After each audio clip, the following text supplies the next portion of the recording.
So yeah, you guys really pulled off all the stops with that finale. The world's over. How do you top that? Ciro? Go to new worlds repeatedly, try to bring the old world back, and fail, repeat. I guess. That was an amazing answer. I did not anticipate I work that. in sound bites. That's Next amazing. question. Ask him like Any fourth season sneak peeks? We're gonna do a couple sneak peeks today. Yeah, we're gonna reveal a couple new characters, some really fun moments, and maybe a lot more of a complete super sneak peek. Gotcha. They'll see soon enough. Nice. Yeah, like Sorry, I'll bring the energy back down. That was good. is there any characters that you guys haven't put in the show that you would want to really put in the show for season 4 and on? Well, I was just telling the last bunch of guys that I want to put Harvey Keitel on the show, just as himself. Like, That's a really good idea. like maybe have Veselka as getting a pierogi or something. That's a really good Like that's what I want. Like, A la Murakami? seriously, yeah. Yeah. I Make would a love Polish that. girl proud. Yeah. No, I mean, obviously we always say Usagi Yojimbo, and for me, my all-time favorite would be just to get Flaming Carrot in there. But it's not that easy. It's more than just. It's harder than just what I want. Right. We live in a legal age. It's not a zine. Yeah. Oh my God. So how do you plan to make this new generation of the turtles different than the old one? Like how do you keep trying to evolve it and make it for today's time? Not camera shy. Well, one thing we do is, aside from how it visually looks, which is kind of obvious, and the CG and all the tech and all that stuff, I think we're not pandering to the audience. I think we're doing something that I would like to watch as an adult. Hopefully my peers would like to watch as parents along with their kids. So the one thing that's to our advantage that we don't have to work at is the generations that have passed, the 30 plus years of turtle lore that is now giving us the parent generation that we're fans. So that already changes the complexion completely. But in terms of the leave behind when the show's said and done, I mean, we really wanted, and again, this is more hindsight kind of privilege, is having 35 years or so of turtle history behind us is that we were able to make kind of the ubiquitous turtle show that kind of brought peace to this once divided kind of turtle fandom, because there's so many different versions, and it's weird. You'll have diehard fans of, say, the 80s cartoon that they don't agree or get along with the fans of the 2003 series, and I think we've kind of said, forget about all that, everyone can like this, and it's kind of worked. So we're just trying to be ubiquitous, I guess, Yeah. and treat children like adults and not pander to them. I think that's the biggest thing, and scare the shit out of them. Crap. Yeah, I like to scare the pants off America. Also, I think the creators and writers have done a very good job of recognizing what thematics in all of the properties are persistent and sort of carry forth, and then to simply lens that through their own particular vision or the context of their time. That always that will create its own natural take on the characters without losing what's at the heart, I think, and I've seen that through all the seasons. It's been marvelous to behold. Great. Now I have to ask you, how do you prepare to do your voice and stuff for your character? Is there any kind of things that you practice ahead of time, or voices you try to emulate? Or sometimes I do have to listen to myself from past episodes just to try to get into a similar space, because just over time your own voice changes, your own mannerisms change, etc. And but honestly, I'm just as an actor, I'm a text guy, and I really go to text first, and so it's always been there for me, I feel like, and they've just constantly layered in more richness into his backstory, into Splinter's emotional ties to his sons, and to the new people that come into the family as well, and so those things make it very easy to access. Splinter's, I think, really, to me, the most important part of the series. Yeah. It's the character I relate to most. I mean, I came in alone on this at one point, and they're like, create the turtles, and I was like, okay, I'm Splinter. Now, did you watch Right. it? Was this a show that you loved growing up? No, it was a comic I loved as a young boy. Okay. So when that comic came out, I was really young, and it influenced me a lot. It came at a time where I was kind of losing interest in that kind of stuff, and it ended up kind of creating a foundation that lasted, into a career.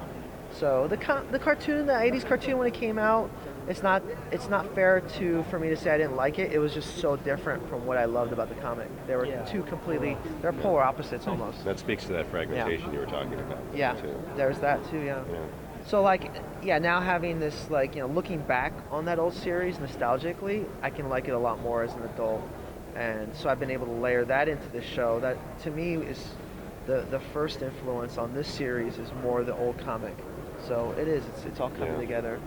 Yeah, I think it's just, a lot of my friends, they watch the show with their kids now, and Yeah. their kids have the action figures that are passing on the original ones, Yeah. and they have the new ones. I just So think awesome. it's just wonderful that you could enjoy the show and younger generation can enjoy it at the same I time. know. That's what I love about your show. It's for all ages. It's a unique opportunity too for shows that are ostensibly kids shows, because there's a lot of television out there now that really is only suitable for adults. Yeah. And it's hard to bring that down to a different, not down, but bring that to a younger audience. It's a much subtler but more potent trick to take something that's ostensibly for kids and help bring it to an older audience as well. But when that happens, it's usually something pretty special.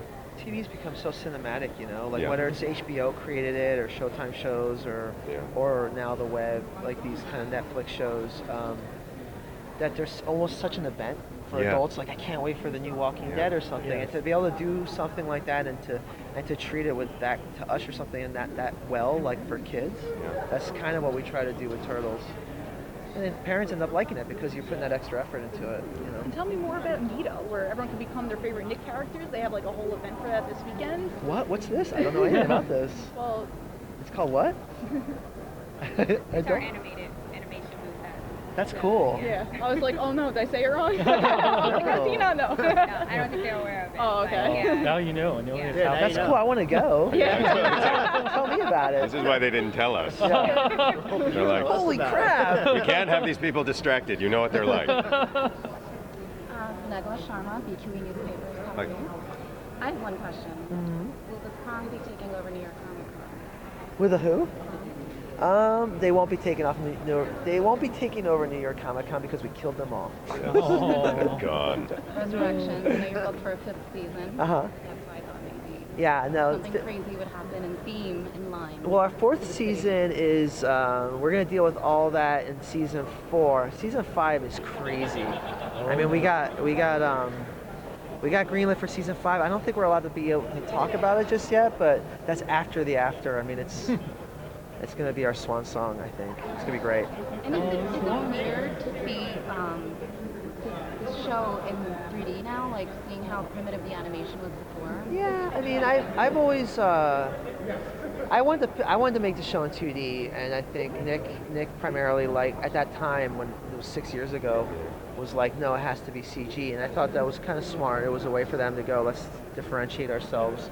I took to it really well because I'm a big stop motion fan, so I just applied those things. Like, Yes. it's a real sculpture. I build model kits. I paint. I do all that. So I'm a big fan of Harryhausen, so I just applied those things to it aesthetically, and it took a while to get it right. I think now I'm kind of a pretty happy place with where it's at. It's not weird. It's kind of awesome. I But trip even out from the on it. beginning, you were always hybridizing different things, and like from manga and anime and stuff like that into the art form. We tried a lot of things. Yeah. I think a lot of like we actually, and this is something that doesn't usually happen. I think the CG guys thought I was insane, but we actually paint black into the characters Oh, cool. because there's things I just never want to be not shadowed. And the only way to do that is to just go in there basically with a brush and just put black paint on it, digitally. Right. By the way, the show needs to be on Blu-ray. I want to buy it on Blu-ray. I know. They were Three supposed to seasons. do. They came to me last spring, and they were like, "We're gonna do some interviews for a Blu-ray box set," and I go, "Cool, finally!" And then it never happened. So I don't know. Huh. It's gonna happen. Yes. It will I need happen. to. Yeah, the show needs to be on Blu-ray. It will It's so happen, beautiful. and get it out Yeah. there. They need to have all the box art designed by me, or it will go terribly wrong. Yes, exactly. Amen. It's true. One more question. Oh, I was just gonna ask if it's cool, or did you guys have? Okay, cool. Thank you. One quick question. I was just gonna ask.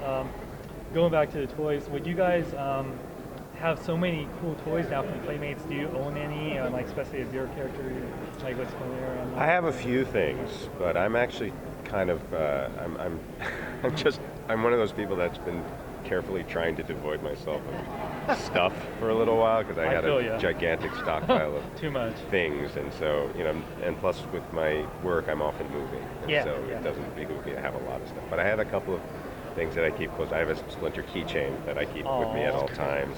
That's always just kind of keeps me connected to it. It's like, and- oh, rats, where's my keys? yeah, Oh, and I, the backpack because I just like the backpack. Yeah. But I'm hoping that I have a son who's 6, and I'm hoping to introduce some of those things, and then I'm sure there'll be a toy explosion. I hate all my turtle toys. I hate them. I don't have any out. I have a turtle. I have a Splinter sculpture that was actually like an aquarium toy. Oh, cool. And it's like Splinter, like in his like Seiza kind of kneeling pose with Oh. a sword next to him. And, Gotta get a Splinter Buddha type of yeah, thing and then. it's actually, yeah, it's next to my Buddha actually, There you and go. and my keys. It's like when you walk into my house. Nice. Very cool. I guess that's it. Thank you guys. Thank you guys. Thank you. Appreciate it. Do you think my arms are too long? Do you think my arms are long, like Sean long? Do you think our heads bobble too much?